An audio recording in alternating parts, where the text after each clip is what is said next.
High scoring match தான் இன்ட்ரெஸ்டா இருக்கும் நினைச்சீங்கன்னா கிடையவே கிடையாது. 141 தான் டோட்டல். பட் அதை எப்படி அவங்க சேஸ் பண்ணி வந்தாங்க. அண்ட் இன்னொரு நல்ல விஷயம் என்னன்னா, நம்ம நட்ராஜ் கம்பேக் கொடுத்திருக்காரு. வந்து 3 விக்கெட் எடுத்து ஸ்ட்ராங்கா இருக்காரு அவரோட பவுலிங்ல. அண்ட் இம்பாக்ட் பிளேயர்னா இப்படி தாண்டா இருக்கணும், எந்த சமயத்துல வந்து இம்பாக்ட் பண்ணி பிளே பண்ணணும் அப்படிங்கிறது நேற்று மேட்ச்ல தான் இருந்துச்சு. ஸோ நேற்று யார் யாருக்கு மேட்ச் பார்த்தீங்கன்னா எல்எஸ்ஜி வர்சஸ் டிசி. ஸோ நேற்று சூப்பராகவே இருந்தது அந்த மேட்ச். ஓப்பனிங் யாரா இறங்குறான்னு பார்த்தா நம்ம பண்டு மிச்சல் மார்ஷ் இறங்குறாங்க.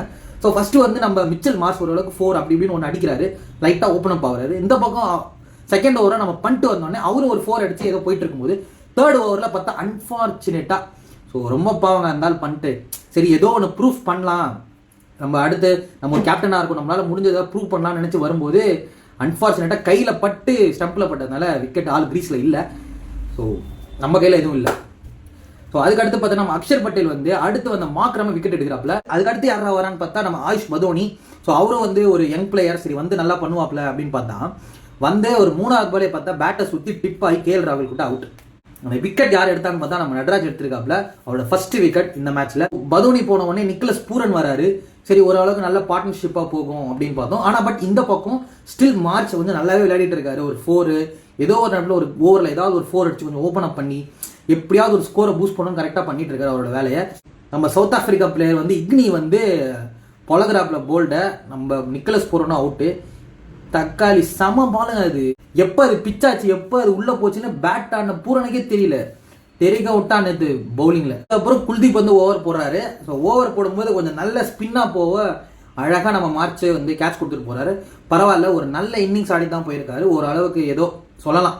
ஏன்னா மற்றவங்க எல்லாரும் கம்பேர் பண்ணும்போது பவர் பிளேலே பார்த்தீங்கன்னா இவங்க ஸ்கோரும் லோ. ஸோ அட்லீஸ்ட் ஏதாவது ஒரு அடிச்சு ஒரு 150 160 வருவாங்க நம்ம நினைச்சிட்டு இருந்தோம். அதுக்கடுத்து லான்ச் ஆனா நம்ம அப்துல் சமந்த். ஸோ 2 பேரும் ஸ்டார்ட் பண்றாங்க.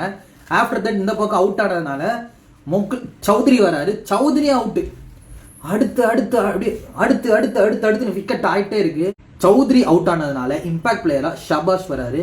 ஸோ 2 பேருமாவது ஒரு பார்ட்னர்ஷிப் பண்ணி ஏதோ ஒரு 150 டோட்டல் கொண்டு வராங்க அப்படிங்கிற மாதிரி தான் போச்சு. சோகா என்னன்னா நம்ம நட்ராஜ் வந்து அந்த விக்கெட்டே எடுத்துட்டாரு. சொல்றதுக்கு ஒன்றும் இல்லை, உங்க நேரம் சரியில்லை. தலைவனுக்கு நல்ல பால் வருது, நல்ல ஃபார்ம்ல இருக்கான், இப்போ நல்லா ப்ராக்டிஸ் எடுத்துருப்பாப்ல போல. ஓரளவுக்கு பால்லாம் சூப்பராகவே கட் ஆகுது, நல்ல டேர்ன், எந்த பக்கம் போடணும், எங்க கரெக்டா நம்ம பாலை வைக்கணும், பிச் பண்ணணும் அப்படின்னு நினைக்கிறாரோ கரெக்டா அங்க போய் பிச் ஆகுது. பேட்டிங்ல இருந்த முகமது ஷமியும் பார்த்தா மோடி விக்கெட், நட்ராஜ் தான் வந்து விக்கெட் எடுக்கிறாரு. நட்ராஜுக்கு இது வந்து ஒரு சூப்பரான ஸ்டார்ட்.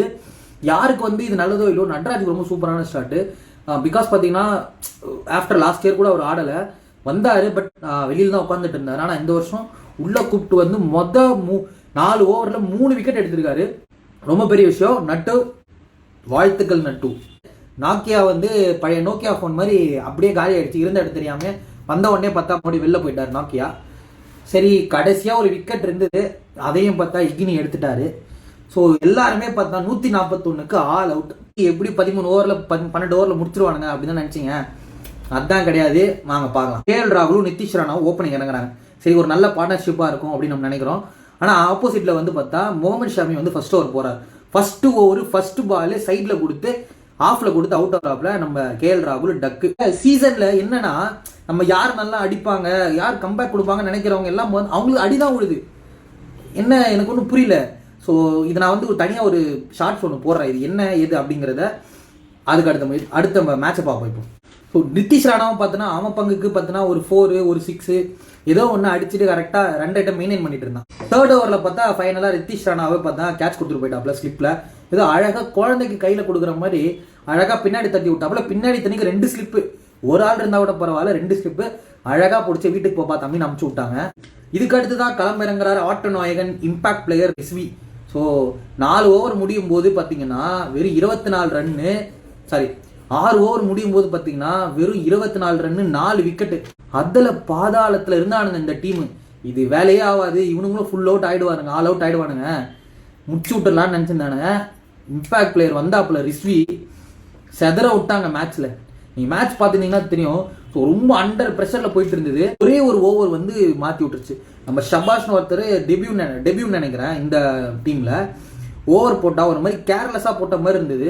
சுத்தி ஒரு 4 6 தட்டி விட்ட உடனே ப்ரெஷர் ரிலீஸ் ஆயிடுச்சு. அதுக்கப்புறம் என்ன பொலதான், நடுவுல இன்னொரு விக்கெட் ஆச்சு. சரி இந்த பக்கம் பார்த்தா அக்ஷர் பட்டேல் வராரு, கேப்டனு, தலைவன் ஏதோ ஓரளவுக்கு பெரட்டுவாரு அப்படின்னு நினைச்சான்.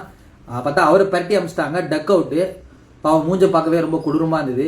ஸோ அதுக்கப்புறம் நம்ம ஸ்டம்ப்ஸ் வராப்பில். ஸோ ஸ்டம்ப்ஸும் ரிஸ்பியும் தான் சேர்ந்து ஸோ செகண்ட் ஹாஃபில் சூப்பராக பண்ணி பார்ட்னர்ஷிப் கொண்டு போய் கிட்டத்தட்ட பார்த்தீங்கன்னா ஒரு 18வது ஓவர்லேயே பார்த்தா மொத்த மேட்ச் முடிக்கிறாங்க. ஸோ இவ்வளோ ஸோ இம்பாக்ட் பிளேயர்னா இப்படி தாங்க இருக்கும். ஏன்னா இப்போ செம்ம ப்ரெஷர் போயிட்டு இருக்கு. ஏன்னா பவர் பிளேக்குள்ளே 4 விக்கெட் ஆகிடுச்சு. ரன் பார்த்தீங்கன்னா வெறும் 24 ரன் தான். ஸோ 140 அடிக்கணும். லோ ஸ்கோர் தான், பட் அதுக்கேற்ற மாதிரி அந்த மைண்ட் செட் பண்ணிவிட்டு ஸோ கேப்பை பார்த்து அழகாக அடித்தானுங்க. இன்னைக்கு பக்காவான மேட்ச்சு. இந்த மேட்ச் பார்த்துருந்தீங்கன்னா உங்களுக்கு ரொம்ப சூப்பராக இருந்திருக்கும். இன்றைக்கி பார்த்தீங்கன்னா KKR vs SRH மேட்ச் இருக்குது. ஸோ ரெண்டுமே ஒரு மாதிரி கடப்பார டீம் தான். ஸோ பார்ப்போம். ஸோ அடுத்த மேட்ச் உங்களுக்கு மறக்காமல் அப்டேட் பண்ணுறேன்.